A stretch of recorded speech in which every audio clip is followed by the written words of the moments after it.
Aha. I mean, that literally was the words that were echoing in my head as I had this conversation with this week's guest. Hey, everyone, welcome back to Drop Your Noise. If you are new to the show, welcome. We're glad to have you here. Make sure you hit that follow button so that you stay informed when we drop one of the next episodes. So this week, I was talking with a dear friend of mine, Annie. I've been wanting her to be on my podcast since the moment I met her. Every time I'm in a conversation with her, she blows my mind. She sees things that I don't ordinarily see. And what fascinates me in all of that, because maybe because I have a chip on my shoulder about writing, is I always admire individuals who are able to capture our voices, put it into words, into a way that when you're reading it, you feel like you're with that person. And Annie's experience and expertise captures just that. Now, if you know me, you know that when the language gets really complicated or when a situation or an idea gets really complex, I glaze out. I just glaze out. I No matter how much you talk to me, I won't understand it. But my ahas in this episode was she broke it down into very easy, understandable way on how to see our voice and how we could really is take pay attention to when we are using AI and does it really capture our voice? This episode was a masterclass for me and I really hope it is for you too. Let me know after you hear this conversation, what are your thoughts about it? Enjoy. Why did you choose this path that you're doing now? I think awareness of that for work, I really need to feel stimulated. And I didn't think that law would be that interesting. It seemed rather dry. I could be wrong. From what I understand, I think the experience of going to law school is really fun and people really enjoy it and it's super intellectual, which I would like. But the actual work, I think, would be pretty cut and dry. And I do struggle a little bit with being detail oriented. So I think if I'm not super interested in something, it's hard for me to do a good job, which has caused issues in the past. Yeah. Yeah. So I like what you do. I mean, I wish I could do what you do, which is very interesting because you were saying about, not looking at details from the law perspective. Funnily enough, I struggle with writing on writing. I may have published 2 books, You may but I did. And when I published them, I've always written short books purposely because it's what I could handle. Yeah. And when it's a long book, I would be overwhelmed. I'm like, okay, maybe not. But also when I write, I'm like super judgmental. I'm like, oh, I use the same words and I'm a little bit bored and I don't know how to be creative. And when I read your stuff, when you put out there, I'm like, I wish I could write like that. I have a bit of loving envy for you. Oh, that's nice to hear. Now, how did you get into the creative writing of it? How do you? Yeah, I guess. What do you look for? Yeah, I think that writing and reading's just always been a thread for me. And to be honest, I never really was thought that I would be kind of I was kind of interested in the idea of communications, but I really came at it from writing and I studied English literature. I've always read a lot. It seemed kind of like the natural thing to study. I did English and history. And then I was living in Vancouver and it was like 2006 to 2008. So it wasn't really great economy wise, but I got into social media because some of my friends knew I could write and they were like, hey, can you do some of my content, which was like a really new thing then. So there was kind of like Twitter and there was Facebook. Instagram wasn't a thing then. And so I started doing that and then it just kind of accelerated and I thought, why don't I move to Dubai where there's more opportunities and I can do this on a bigger scale and kind of play around with it. So it sort of evolved naturally, which I think happens a lot with people's careers. Like you have an idea of where you might go and then I mean, I did like stand up comedy and writing courses and stuff in Vancouver. I mean, I didn't do too much stand up comedy, but I was really into that Talk scene. about learning something about your friend on a podcast. Yeah, I know. And now I feel like, oh, I have to be funny now. But yeah, I haven't done it in a long time, but I was really into that idea of like humor and comedy because Canadians can be quite serious. But we also have a really, really good comedian. So it's kind of a catch 22. So but do you really? So when I look at you do copywriting for individuals. You do it for thought leaders, right? And I Yeah. always think that's interesting because you need to understand that person pretty well to write or Yeah. support them to write for them, right? Yeah. And then I think that, yeah, I mean, now there's like AI and stuff, which we can probably get into later. And I don't really think that's helping anybody's writing, really, even writers. I don't think it's really helping. I think it's helping people who maybe don't know how to write at all, and that's good. But when you get to a certain level, I think we need to make sure that we do know how to write and how to think about writing and how to think about voice. But yeah, I mean, when you're writing for someone, you need to capture their voice, and that can be, it's a little bit of like testing. And I do a lot of interviewing of people. I record people a lot, so I can go back and kind of like look at what your words they're using, or to get an idea of their tone. So But okay, so you brought onto one of the key things, which is voice. right, What does voice. that really mean? I mean, I think a lot of these terms get kind of bandied about and diluted a lot. Like one of my sort of pet peeves is when people say storytelling, because no one really knows what that means. And what does it Yeah, mean you're for gonna a have to break company to these say, down, girl. yeah, yeah. Like what does a company mean when they're like, we're storytellers? It's like, really, are you? What story are you telling? But I mean, voice in the sort of literary sense of the word is about how you use diction, so different words, and how you use all these sort of tools of writing to create this unique sounding, personal, very personal way of writing.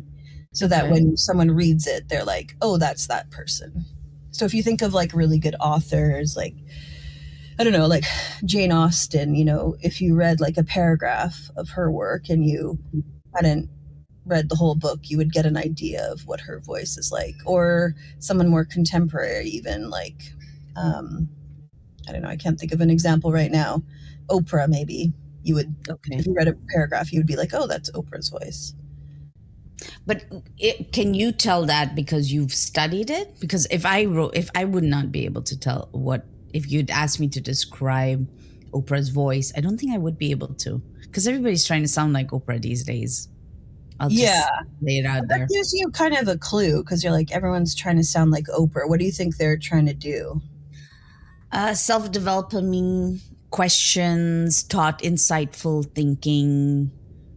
Yeah, like the way she writes is very reflective, and she sort of, I think she goes back to memories, and she uses very like common, like lay language. She wouldn't use a lot of big words, which is how she is in person too. Like I think she's got where she is because she's relatable, and she's like able to take these big concepts and kind of like bring them down to everyday language and explain them to people really well and ask people about Yeah. them.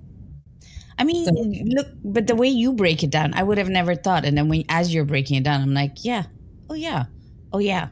So I'm like now thinking I'm thinking about my style. I'm going to be very selfish. I'm thinking about my style because I like to use the word dot, dot, dot because I right. use pause, right?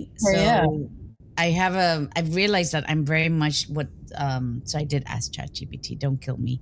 Not ChatGPT, but Gemini. And I'm like, okay, what's my style of writing? Oh, okay. And Cool. they called it staccato. And I was like, oh, really? There's Oh, such a thing as staccato writing oh, or a staccato voice. So that's what I'm asking you. I'm like, what does okay. that really mean on that voice? And then now you broke down Oprah, and I'm like, oh, yeah, she does do that. And she does do that. And it Yeah. kind of makes me reflect on just by myself. I'm like reflecting on, oh, so there is a signature in your writing, that in your way of writing, that you don't even realize, or maybe I just have. Yeah. It's a bunch of things going on, like levers that you can pull that you don't even realize you're pulling. And it's Yeah. kind of like what people talk about when they talk about personal brand as well, to kind of, if we brought it back to that. I Hmm. mean, there's personal brand, but most of the people don't understand what goes into creating that. And that is like how you write, what words you use. Staccato actually means like quick. So it's from like music. Staccato is like when they play a Yeah. really quick part of a song. So, that maybe you use small words and like you kind of get your thoughts down on the page quickly. Like that's part of your personal brand because you're very like, you like to talk, you like to discuss things, and you do speak quite quickly. So then your voice is part of your personal brand along with, like your overall thoughts, and but it's about like how you get those across and how you communicate it and how it lands for people. No wonder I have a problem with AI. But we're gonna get talk about that one in a Right, bit. yeah. When you talk about, so you got me thinking about something about this voice, and then there's my gripe. I'm gonna come out with my gripe here, which Okay. is I am going through this phase where I just don't want to be on social media because I see a lot of AI. I've Yeah. heard this before. I've heard this before. I'm over this. Or all Yeah. those emojis that are like there. And I'm going to say it out loud. Every woman is writing about. And I'm just like, if I have to hear another conversation about menopause at this point, I'm a little bit over it, for example. Or Yeah. if I have to hear another conversation about imposter syndrome, I'm like, okay, not because they're not relevant, but because it sounds the same. And Yeah. everyone's trying to sound like that thought leader, but it's the same idea. So Right. Yeah. um, help me get out of this. Why do we do this? And what Yeah. could we do differently? I do know why people are doing it, but what I would ask you is like, is there anyone that kind of cuts through the noise? Is there anyone where you're like, whoa, that's different? Or has it all seemed sort of samey? Yeah. I mean, I think what we've fallen into is basically there's a few things. And one of the reasons that I liked, and I still do really like LinkedIn, and it's my preferred platform, is because Yeah. I feel like it lends itself to kind of more wordy people and kind of like more critical thinking. But Okay. yeah, I mean, culture in general is like, I think what people think they should do is have something that they know people will engage with that's Hmm. sort of safe and tested. And then they'll get like some basic engagement and like get rewarded by the algorithm. That's why things seem like really homogenous.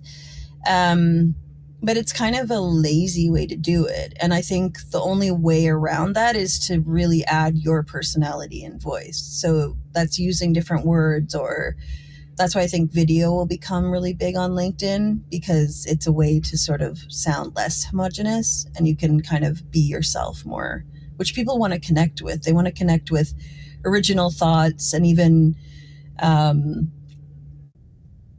yeah, it's about something being something different. But right now we're sort of being rewarded for being the same or saying the same things. And that's I can probably agree with that because over the last 2 months, I mean, I've heard the word AI slop Yeah. quite a bit. I'm looking into it, and then I guess from what I gather, it's same information that's been put into AI, and it's got that you can see that it's all AI. It's not Yeah. just M Yeah. dashes, certain words or the way it's written. I almost think that AI has its own personality, personal style, and Yeah. it keeps trying to project itself in your own writing. Mm. I found, so that's one thing I noticed, and the second thing I noticed is the language phrase. I've become very aware that how language really matters as we go forward. Yeah.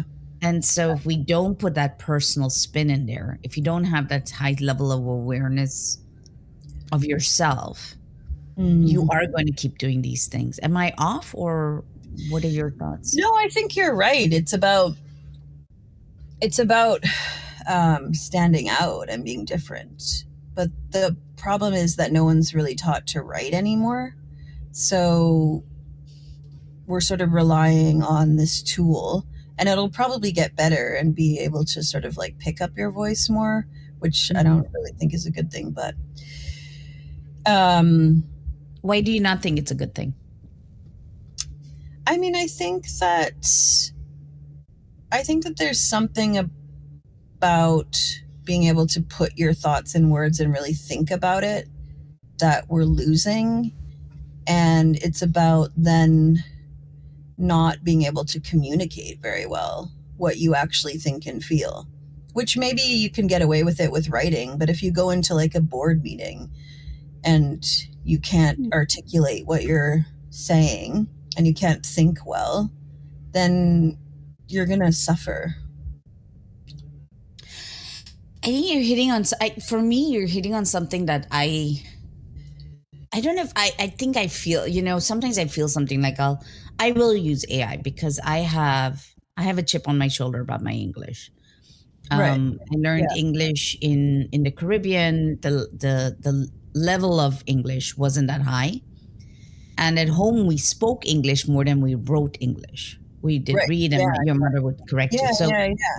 so for me, when AI kind of came out, I felt to me like another Grammarly at first. It's like, oh, I use this to make the sentence sound better, feel better.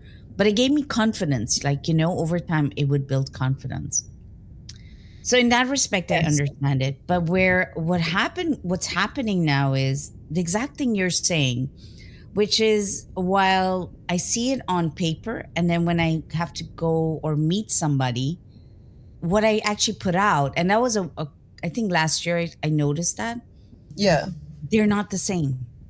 So it's almost felt Right. like the way I project myself on LinkedIn and when people meet me are two different Okay. ways.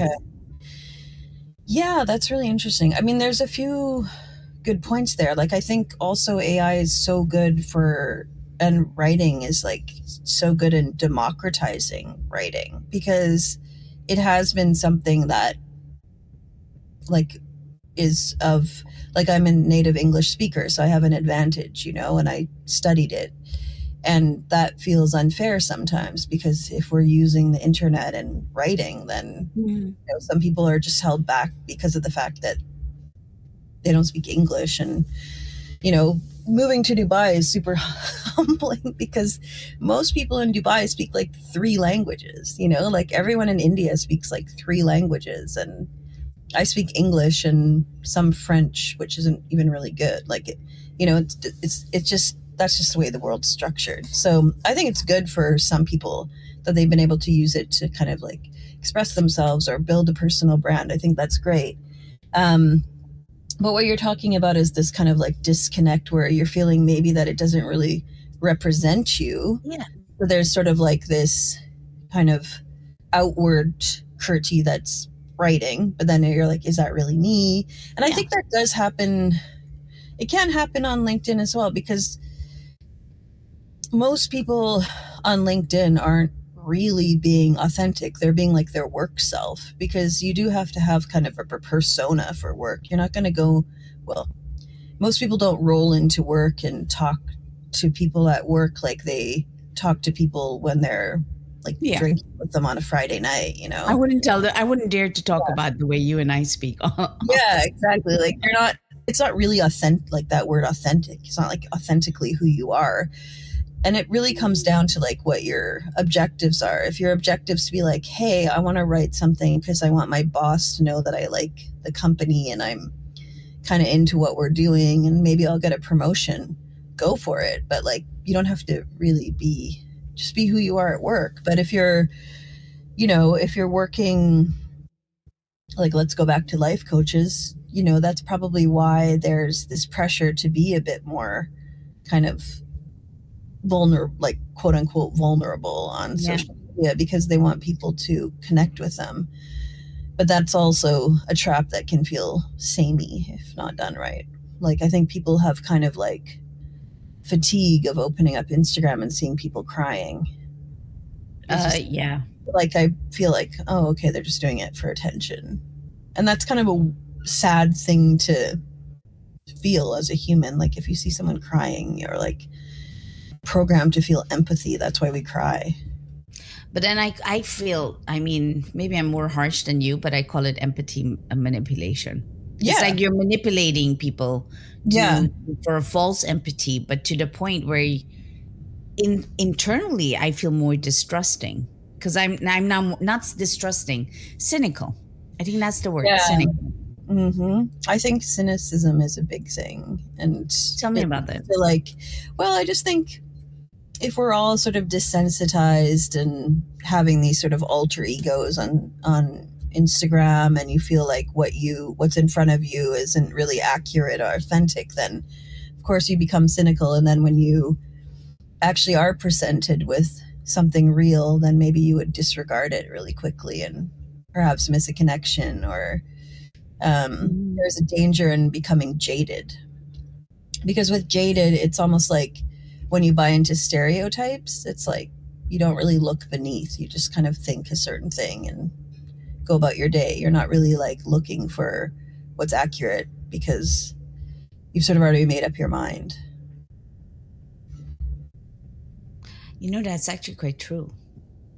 Because I look at, I like LinkedIn. It's not that I enjoy it more than any of the other platforms. I like it because, first of all, you get to meet people from a professional level in a certain way, when done right. Let me put it this way. They know how to put their signature, and I think of it as a signature. You know how to put your little signature in your writing that you can say this is you. Yeah. And then you get a feel for the person without actually having to meet them that often. So I've made some pretty good connections based on the conversations I've had on their posts that they had. Yes. Yeah. Right? So I can see that when that cynicism comes in from my side, it's like, oh, here we go. This person is just here because of X, Y, and Z. And I'm like, but give them a chance, or how do I engage with their post? And so I find myself becoming a little more cynical to that degree because of all this AI slop. I think so. And I think also like the idea behind a personal brand is also kind of manipulative. Like, to think about like, who do I want to be and how's it going to help me? And a lot of people do it to make money. Like, we all have to make money.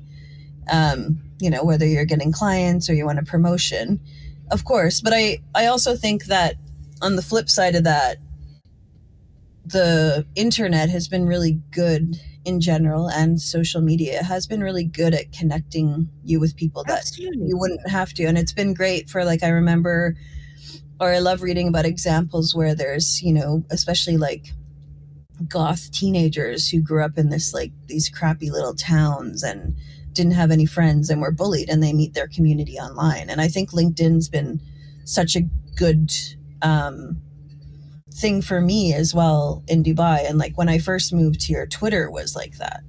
Twitter was really like, we would have tweet ups, and I mean, this was like tweet ups in 2010, where you would just go and meet people from Twitter. And I always think, even because I worked in social media since 2008, the most powerful parts of social media are when you can take it offline.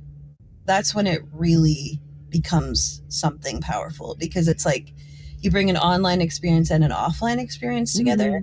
So you're actually meeting in real life. That's when the power happens. I never thought. It's so true, actually. Yeah, it's fabulous. But then that doesn't require being conversational also to some degree in your personal branding in general, or because it's a social platform? Yeah, I mean, it is social, and I think that's what why the AI slop fails, is because it's not engaging. Because it's not like when you talked before about manipulation. Actually, any art or something that is made for someone to consume is about manipulating people on an emotional level. So like when you watch a movie, you're actually being Mhm. manipulated. Like that's some of the theories behind this, is that you're actually being manipulated to like have an emotional reaction or care about these characters. And that's the same as what people are doing. It's just if you kind of do it quickly with AI, maybe you're not thinking about what you want your audience to do. You know, like what, when I write content, it's like I want them to learn something. I want them to be able to be like, oh, I never thought about that before, and have like a reaction. Or sometimes I want them to like want to be curious and find out more and then like read more of my stuff. You know, it's really important to always, I think about your objective when you're writing, which maybe is some, I also have to be careful sometimes because I'm like, I think when you work in communications, you just feel like a lot of people are aware of this stuff. And it's like, because it's like second nature. And a lot of my friends work in media. And so it can be Yeah. a bit of an echo chamber. But when you work with people who are like, some of my clients are like, you know, like senior leaders in industries, like tech industries. And, you know, they're, the way they move through the world is completely different. So they're not as aware of like how to connect with people or like what's important in writing, or you know, some of them are Yeah. so brilliant and they're like amazing at sort of figuring out why things work or what we should be thinking about next, but they don't know how to put it in language that people would understand, which is a big Yeah, thing. I have that with Yeah, workshops when you give them, and then you have to ask them to explain something. They're just so tech bound. yeah, They don't yeah, know how to translate it. So yeah, I yeah. Like get that explain part. it like you're explaining it to a child, you know, and then Yeah. that usually helps. But you can kind of lose your way with writing really easily, I think, if you don't sort of come back to like, what do I want out of this? What do I want my audience to do with this information? I mean, it sounds like there goes. So again, it goes down to this thing of signature. You've mentioned this a few times. The word personal branding. Yeah. I get, I get very lost in that. I've been asked to give a workshop on it, and my first reaction was like, should I be giving something about this? Mm. And they obviously felt something that they're going to ask for it. So I was like, okay, well, give me a second, and I got me thinking. And you're mentioning it 2 3 times, so I don't know. Maybe I'm Yeah. picking up on it because it's in my mind. Personal branding. What Yeah. what sh- what is it really? I mean, Yeah. Okay. what is it really? Because you're saying, okay, you do copy, you'll probably you do copywriting, you curate, you support thought leaders to get their voices out there. You really work in depth with voice. To me, that sounds personal branding. Yeah. So, but then if I meet somebody who doesn't do all this, they do personal branding. I'm like, what does that really signify? Yeah. Yeah. I mean, I think that the term, I actually don't really like the term personal branding because Mhm. for me, it has connotations of being like, you should cut your hair like this and then you should wear this outfit. And like, you know, and Yeah. I'm like, I am really not that person. And I am like the person who kind of sits behind the screen and likes to write and likes to, you know, read books basically. But I prefer, there's, whenever I teach a session on like personal branding or like using LinkedIn better, I always like to differentiate between thought leadership and personal branding because I think that kind of brings it back and makes it a little bit like more easier to understand. What's the So, difference? yes, I will explain. Thank So you. basically, I think of it as a Venn diagram. So there's personal branding and then there's thought leadership. And then in the middle, it's kind of where they cross over. So personal branding is more surface level. So I like to think of it in terms of like an Instagram where you're like, you know, sharing your day and you maybe like share a bit about what you do, but it's not really necessarily going into like your opinions about things and how you are sort of an industry leader. And Mhm. thought leadership really lends itself more to like business to business marketing where you're like selling to like very specific people. You're not selling on mass. So it's not really about like making everybody aware of what you do.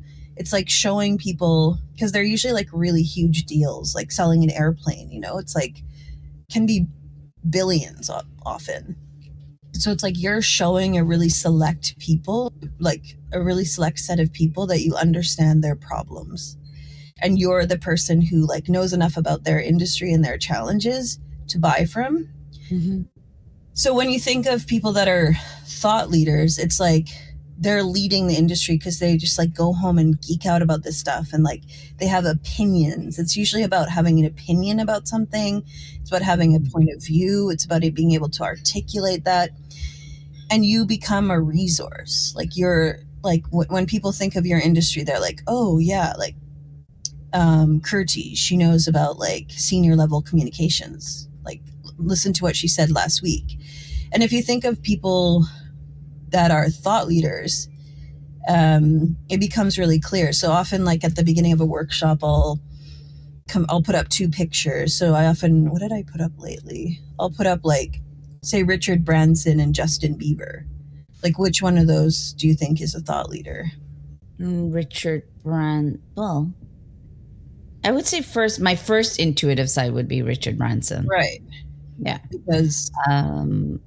Because he has, maybe because I think of a professional hat, what he's done. He stood out in his brand, not in what his products were, but his idea was, you know, make it freeing, making it liberal. Don't overthink your entrepreneurship. Those things that, you know, he has a point of view. He does have a point of view. Yeah. When I think of Justin Bieber, I think of an artist. His point of view is probably in his music, but yeah, I don't know. I wouldn't know what his thought leadership is about. I just think he's an artist and he's producing music, you know, probably fabulous music, I guess. Yeah. So he's like more of an entertainer and more about mass appeal, whereas Richard Branson would be like a business thought leader. He's written books about entrepreneurship. He's quite vocal about, he mentors entrepreneurs and he talks about it. We could also say like which one of these is a business thought leader, you know, Justin Bieber or Richard Branson. But the whole idea with LinkedIn originally, and it's probably wavering a little bit, was to make people into thought leaders. So ideally the algorithm is supposed to encourage and promote content from people that have a point of view for a niche audience. It's not about like, hey, here's a picture of my dog. Everyone likes dogs. Well, most people do, unless they're a cat person. But like, person too. You're going to get a lot of likes if you put up a picture of a dog on Instagram, right? Yeah. But you're going to not get as many likes if you put up your point of view on why companies should use a certain software in their transition to AI. But you'll get like really deep engagement from people who need a solution like that and are like, oh, you know what you're talking about. Can you help me? I need to do this at work. That's how LinkedIn is supposed to work. And that's why I always say, like, what we want to do is make you into a thought leader. But you can also be like a like very impactful thought leader with scale, like Stephen Bartlett. LinkedIn is one of his main platforms. Channels, yeah. Yeah, I mean, of course he's problematic and everything, but I think he's done a pretty big job or good job of using LinkedIn to build his reputation as a thought leader and his personal brand, because now he's really tipped over to kind of being more in the mainstream. So I would say, you know, that's where that Venn diagram comes back: personal brand and thought leader. You know, you are you've explained it to me that I finally got it. I could not for the life of me understand what people were trying to get at, because it almost felt like when I would meet people and they would be like, I did this, and I'd be like, okay, but it sounds the same, you know, thought leadership. And in my head, I also thought of thought leadership as have an opinion, bring it forward. But then when people talk about personal branding, they'd be like, and then we'll do your thought leadership. And I go, okay, have I got this wrong? Is it just me? Yeah, And it's then really indeed, confusing. it's about the here and say what put it yourself out there. And then going to go back to this word, you said voice. And then I always think about it from a woman's perspective. Again, I go back to this. Quite often, I don't know if you feel that way. I feel like women miss out on this opportunity Yeah. of not putting their opinions or their thought leadership out there. I mean, you've given me 3 examples, and it just so happens to be all male. I know. I was thinking about that, and when I do my workshops, I always put women in. Like, I feel really strongly about that.